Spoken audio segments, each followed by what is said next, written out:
The big question, the context we want to give and give more insight into what's going on is then going, what happens after those 3 weeks, let's say? What happens in 3 months? What happens in 6 months? What happens in 9 months, 12 months, and for the rest of your life, right? Mhm. And so there are studies on that. There are longer term prospective studies that go, well, great.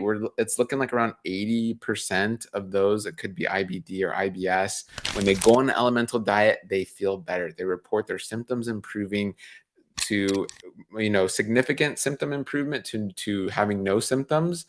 But then in about 6 months or more, no, I think the cutoff was 6 months, about 67%, and probably more as other studies are coming out, 67 plus percent report their symptoms come right back after 6 months. And we're not looking at then 9 months and 12 months and further down the line.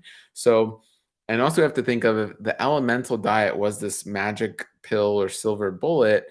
And don't get us wrong, it has a place. But if it was this end all be all, I mean, that would be it, right? There would be no more SIBO IBS. I mean, everyone just goes on an elemental diet and they're good.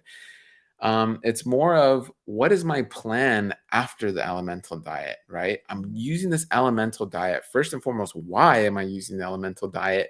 And then two, what is my plan after the elemental diet? Because you're definitely not going to drink the elemental powders for the rest of your life. So what is your plan?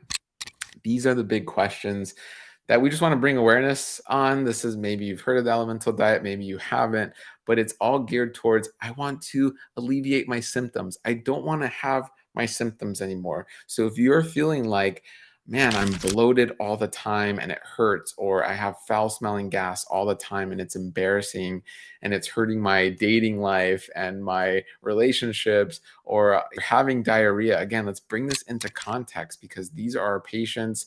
We're very intimate with these symptoms. And or you're constipated and you're feeling sick, and I worry about colon cancer because we know constipation increases your risk of colon cancer.